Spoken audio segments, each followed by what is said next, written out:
Il ne se passe pas une semaine sans que l'on regarde le cours de l'or et les évolutions du cours de l'or. Comment comprendre cette séquence des 5 premiers mois de l'année 2025 et cet engouement autour de l'or? Pour en parler, nous avons le plaisir d'accueillir sur le plateau de Smart Patrimoine Arnaud Duplessis. Bonjour Arnaud Duplessis. Bonjour Nicolas. Senior Portfolio Manager Global Thematic Equity chez CPR AM. Vous avez eu du travail, vous, depuis le 1er janvier 2025. Le cours de l'or a été beaucoup suivi par les investisseurs. Comment on explique cette séquence de 5 mois maintenant qu'on a un petit peu de recul et cet engouement des investisseurs pour l'or papier, mais l'or physique également, Arnaud Duplessis? Alors, il est vrai que ces 5 premiers mois ont constitué une période plutôt très porteuse pour le marché de l'or, puisque les cours de l'or à hier soir en fait étaient en hausse de l'ordre de 28% depuis le début de l'année, après avoir atteint un record historique le lundi de Pâques, rappelez-vous, à 3500 dollars l'once, on était hier à 3375, qui a entraîné d'ailleurs dans la foulée le secteur des mines d'or, en fait, qui a progressé de plus de 55% depuis le début de l'année. Alors, comment expliquer cet engouement? Les raisons sont assez nombreuses en réalité. La première, en fait, c'est bien sûr l'incertitude dans laquelle nous vivons aujourd'hui. Il ne s'agit pas simplement d'une incertitude géopolitique. Donc, avec cette guerre, malheureusement, entre la Russie et l'Ukraine qui n'en finit pas, les tensions entre les États-Unis et la Chine, l'arrivée de M. Trump, en fait, qui constitue une incertitude quasi quotidienne, en fait, étant donné l'imprévisibilité de cette déclaration. Et à cette incertitude en fait géopolitique s'ajoute maintenant une incertitude financière. En fait, on a bien parlé déjà à plusieurs reprises que les banques centrales émergentes ont nettement accéléré en fait leurs achats d'or, c'est-à-dire plus de 1000 tonnes d'or par an sur les 3 dernières années, 2022, 2023 et 2024. Ce qui était d'ailleurs donné début de l'année comme explication de la progression de l'or, par exemple en 2024. C'était notamment les banques centrales qui reconstituaient leurs réserves. Alors les banques centrales en fait effectivement se sont portées très massivement acheteuses ces 3 dernières années. Elles ont acheté à peu près 2 fois plus d'or chacune de ces années qu'elles avaient l'habitude de le faire les 10 années précédentes. Aujourd'hui en fait l'or constitue à peu près 20% de leurs réserves de change, c'est-à-dire le niveau le plus élevé depuis à peu près 30 ans en fait. Mais pour autant, je dirais la progression de l'or, la tendance de l'or a vraiment accéléré qu'à partir du mois de mai de l'année dernière. Pourquoi? Puisque face à ces achats des banques centrales, les investisseurs, eux, étaient plutôt vendeurs en fait. Ont contrebalancé quelque part cette tendance acheteuse des banques centrales. Et ça a changé début 2025? Alors, ça a changé surtout à partir peut-être de la deuxième partie de l'année dernière.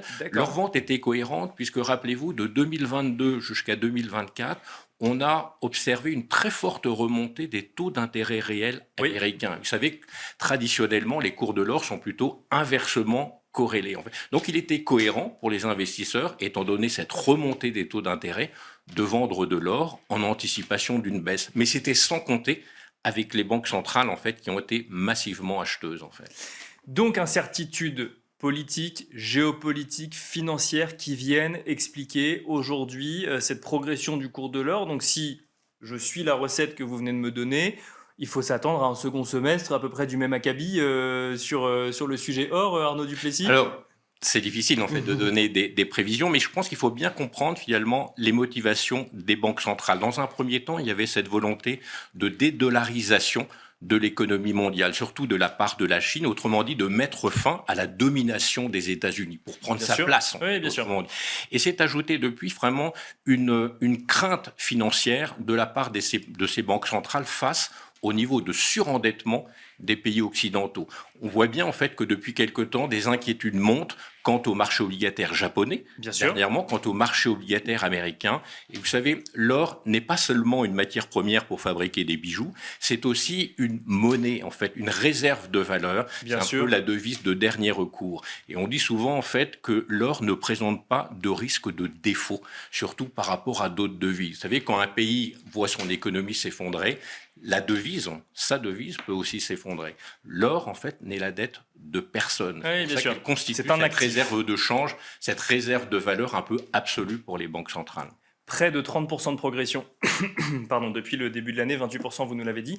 Et les mines d'or, dans le sillage, vous nous avez dit plus 55% depuis le début de l'année. Il y a une Oui. corrélation finalement entre le cours de l'or et l'activité économique des mines d'or, Arnaud Duplessis. Alors, c'est une corrélation directe, parce que plus les cours de l'or sont élevés, plus elles gagnent de l'argent, bien Bien sûr, évidemment. oui, parce qu'elles vendent plus cher. Oui. Voilà, le levier de performance souvent observé de l'ordre de 2 à 3 fois. Autrement dit, quand les cours de l'or prennent 1% ou perdent 1%, les mines amplifient ce D'accord. mouvement par 2 ou 3. On le voit depuis le début de l'année, c'est presque un ratio parfait de 2 fois. Pour autant, les mines d'or, en fait, n'ont toujours pas recouvré leur record historique de septembre 2011. Alors qu'en septembre 2011, rappelez-vous, les cours de l'or étaient aux alentours de 1900. On est Oui. aujourd'hui à 3375. Donc il y a toujours du potentiel sur les mines Voilà. d'or, c'est ce que vous Et dites. les mines d'or, en fait, même si leurs coûts d'exploitation ont fortement augmenté depuis 2020 avec le retour de l'inflation, je dirais leurs marges d'exploitation n'ont jamais été aussi élevées. C'est-à-dire on a des cours de l'or en moyenne de l'ordre de 3025 $ depuis le début de l'année,